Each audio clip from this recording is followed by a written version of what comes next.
नमस्कार दोस्तों। आज शिव पुराण सीरीज का 7वां दिन है और आज हम विदेश्वर संहिता का प्रथम अध्याय शुरू करने जा रहे हैं। तो चलिए शुरू करते हैं।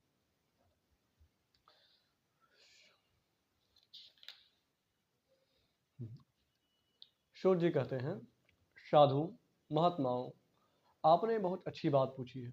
आपका यह प्रश्न तीनों लोगों का हित करने वाला है। मैं गुरुदेव व्यास का स्मरण करके आप लोगों के स्नेहवश इस विषय का वर्णन करूंगा। आप आदरपूर्वक सुने।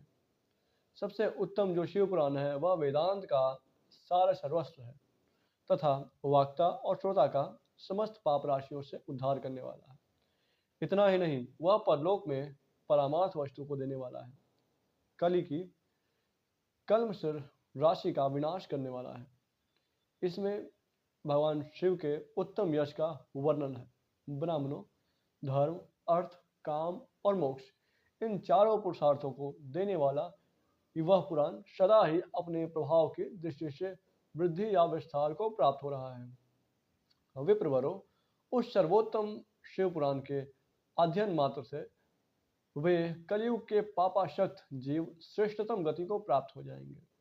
कलयुग के महान उत्पात तभी तक जगत के निर्भय होकर विचरेंगे जब तक यहाँ शिव पुराण का उदय नहीं होगा। इसे वेद के तुल्य माना गया है। इस वेद कल्प पुराण का सबसे पहले भगवान शिव की ही प्रणयन किया था। विद्वेश्वर संहिता, रुद्र संहिता, विनायक संहिता, उमा संहिता, मात्र संहिता, एकादश संहिता, कैलाश संहिता, शतरुद्र संहिता, कोटि रुद्र संहिता, सहस्त्र कोटि रुद्र संहिता, वायवी संहिता तथा धर्म संहिता, ये सब शिव महापुराण के खंड है। इस प्रकार इस पुराण के 12 भेद या खंड है। ये 12 संहिताएं अत्यंत पुण्यमयी कही गई है। ब्राह्मणों, अब मैं इनके श्लोकों की संख्या बता रहा हूँ। आप लोग वह सब आदरपूर्वक सुने। विद्वेश्वर संहिता में 10,000 श्लोक हैं। रुद्र संहिता में, विनायक संहिता में, उमा संहिता और मात्र संहिता में इनमें प्रत्येक 8-8 हजार श्लोक हैं। ब्राह्मणों, एकादश रुद्र संहिता में 13,000, कैलाश संहिता में 6,000, शतरुद्र संहिता में 3,000, कोटि रुद्र संहिता में 9,000, सहस्त्र कोटि रुद्र संहिता में 11,000, वायवी संहिता में 4,000 तथा धर्म संहिता में 12,000 श्लोक हैं। इस प्रकार मूल शिव पुराण की श्लोक संख्या 1 लाख है, परंतु व्यास जी ने इसे 24,000 श्लोकों में संक्षिप्त कर दिया है। पुराणों की क्रम संख्या के विचार से इस शिव पुराण का स्थान चौथा है। इसमें 7 संहिताएं हैं। पूर्व काल में भगवान शिव ने श्लोक संख्या की दृष्टि से 100 करोड़ श्लोकों का एक ही पुराण ग्रंथ ग्रथित किया था। सृष्टि के आदि में निर्मित हुआ वह पुराण साहित्य अत्यंत विस्तृत था। फिर द्वापर आदि युगों में द्वैपायन आदि महर्षियों ने जब पुराण का 18 भागों में विभाजित कर दिया, उस समय संपूर्ण पुराणों का संक्षिप्त स्वरूप केवल 4 लाख श्लोकों का रह गया। उस समय उन्होंने शिव पुराण के 24,000 श्लोकों में प्रतिपादन किया। यही इससे श्लोकों की संख्या है। यह वेद तुल्य पुराण 7 संहिताओं में बटा हुआ है। इसकी पहली संहिता का नाम है विद्वेश्वर संहिता, जो कि हम शुरू किए हैं। दूसरी रुद्र संहिता समझनी चाहिए। तीसरी नाम शतरुद्र संहिता, चौथी कोटि रुद्र संहिता और आदि। इन 7 संहिताओं से युक्त दिव्य शिव पुराण वेद तुल्य प्रमाणिक तथा सबसे उत्कृष्ट गति प्रदान करने वाला है। यह निर्मल शिव पुराण भगवान शिव के द्वारा ही प्रतिपादित किया है। इसे शैव शिरोमणि भगवान व्यास जी ने संक्षेप में संकलित किया है। इस समस्त जीवन समुदाय के लिए उपकारक, त्रिविध तापों का नाश करने वाले, तुलना रहित एवं सत्पुरुषों को कल्याण प्रदान करने वाला है। इसमें वेदांत, विज्ञान में प्रधान तथा निष्कपट धर्म का प्रतिपादन किया गया है। यह पुराण ईर्ष्या रहित अंत करण वाले विद्वानों के लिए जानने की वस्तु है। इसमें श्रेष्ठ मंत्र समूहों का संकलन है तथा धर्म, अर्थ और काम, इन त्रिविगति प्राप्ति के साधन भी वर्णन है। इस उत्तम शिव पुराण समस्त पुराणों में श्रेष्ठ है। वेद वेदांत में विद्य रूप में विदिशित परम वस्तु परमात्मा का इसमें गान किया गया है। जो बड़े आदर से इसे पढ़ता और सुनता है वह भगवान शिव का प्रिय होकर परम गति को प्राप्त होता है।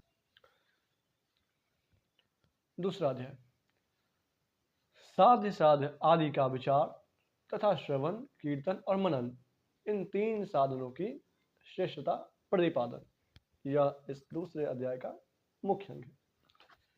चलिए शुरू करते हैं। व्यास जी कहते हैं, सूत जी का यह वचन सुनकर वे सब हर्षित होकर बोले, अब आप हमें वेदांत सार सर्वस्वरूप अद्भुत शिव पुराण की कथा सुनाइए। सूत जी ने कहा, आप सब महर्षिगण रोग शोक से रहित कल्याण में भगवान शिव का स्मरण करके पुराण प्रवर श्री शिव पुराण की जो वेद के सार तत्व के प्रकट हुआ है वह कथा सुनिए।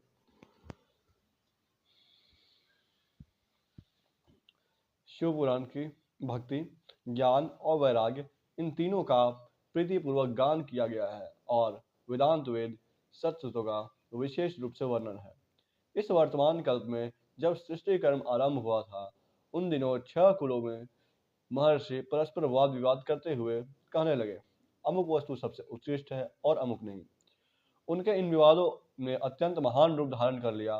तब वे सब के सब अपनी शंका के समाधान के लिए सृष्टिकर्ता अविनाशी ब्रह्मा जी के पास गए और हाथ जोड़कर विनय भरी वाणी से बोले, प्रभु आप संपूर्ण जगत को धारण पोषण करने वाले तथा समस्त कारणों के कारण हैं।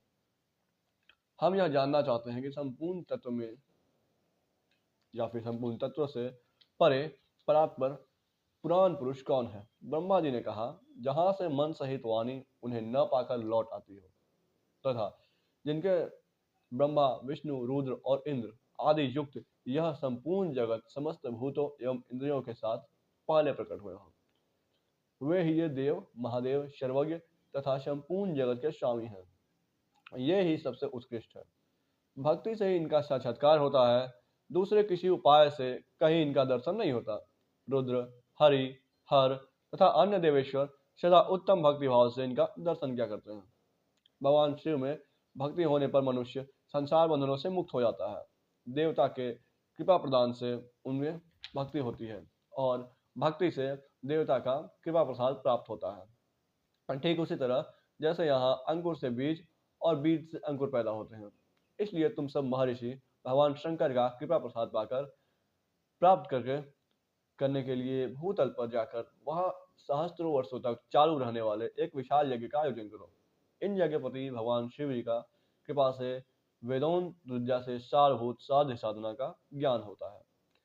शिव पद की प्राप्ति ही साध्य है, उनकी सेवा ही साधन है तथा उनके प्रसाद में जो नित्य नैमित्तिक आदि फलों के ओर से निष्प्रिय होते हैं वही साधन है। वेदोक्त कर्म का अनुष्ठान करके उनमें महान फलों को भगवान शिव के चरणों में समर्पित कर देना ही परमेश्वर पद की प्राप्ति है।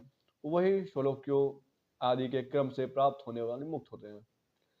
उन पुरुषों की भक्ति के अनुसार उन सबको उत्कृष्ट फल की प्राप्ति होती है। उन भक्ति के साधन अनेक प्रकार के हैं, जिनका साक्षात मनेश्वर ही प्रतिपादन किया करते हैं।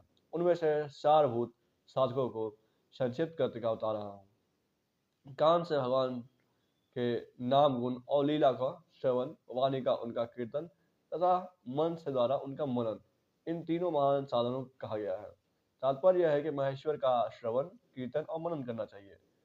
यह श्रुति वाक्य हम सबसे लिए प्रमाण भूत है।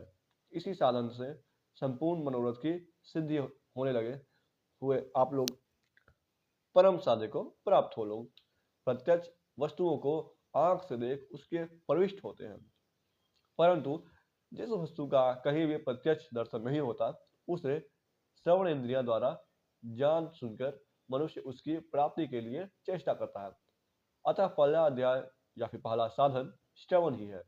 उनके द्वारा गुरु से मुख से तत्व को सुनकर श्रेष्ठ बुद्धि वाला विद्वान पुरुष अन्य साधन कर्म एवं मनन की सिद्धि करे। क्रमश मनन प्रयत्न पर साधन की अच्छी तरह साधना कर लेने पर उनके द्वारा शालोक्यों आदि क्रम से धीरे धीरे भगवान शिव का संयोग प्राप्त होता है। पहले सारे अंगों के रोग नष्ट हो जाते हैं, फिर सब प्रकार का लौकिक आनंद ही विलीन हो जाता है। भगवान शंकर की पूजा, उनके नामों से जप तथा उनके गुण रूप विलास और नामों का युक्तिपरायण चित्त द्वारा हो निरंतर परिशोधन या चिंतन होता है, उसी को मनन कहा गया है। वह महेश्वर की कृपा दृष्टि से उपलब्धि होता है। उसे समस्त श्रेष्ठ साधनों से प्रधान या प्रमुख कहा गया है।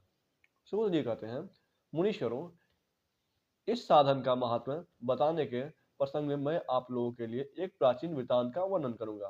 उसे ध्यान देकर सुनो। पहले की बात है, पराशर मुनि के पुत्र मेरे गुरु व्यास जी के सरस्वती नदी के सुंदर तट पर तपस्या कर रहे थे। एक दिन सूर्य तुल्य तेजस्वी वान से यात्रा करते हुए भगवान सनत कुमार अकस्मात वहां जा पहुंचे। उन्होंने मेरे गुरु को वहां देखा। वे ध्यान में मग्न थे। उनसे उन उससे जगने पर उन्होंने ब्रह्मपुत्र सनत कुमार जी को अपने सामने उपस्थित देखा। देखकर वे बड़े वेग में उठे और उनके चरण प्रणाम करके मुनि ने उन्हें अर्घ्य दिया और देवताओं को बैठने के लिए आसन की अर्पित किया। तब यहाँ से प्रसन्न हमारा हुए पहला भगवान सनत अध्याय कुमार विनम्र भाव से विदेशर खड़े संहिता हुए का समाप्त होता है। व्यास जी से गंभीर आगे की वाणी चर्चा में हम बोले, अगले मुने, अध्याय में तुम करेंगे, अगले सत्य वीडियो वस्तु में का करेंगे। चिंतन करो। वह तो सत्य आज के लिए इतना पदार्थ ही। भगवान शिव ही नमस्कार, है धन्यवाद। जो तुम्हारे साक्षात्कार के लिए विषय होंगे। भगवान शंकर का श्रवण, कीर्तन और मनन, ये तीन महत्तर साधन कहे गए हैं। ये तीनों ही वेद सम्मत है। पूर्व काल में मैं दूसरे दूसरे साधनों के संभ्रम में पढ़कर घूमता घूमता मंदराचल पर जा पहुंचा और वहां तपस्या करने लगा। तदंतर महेश्वर शिव की आज्ञा से भगवान नंदिकेश्वर वहां आए। उनकी मुझ पर बड़ी दया दया थी।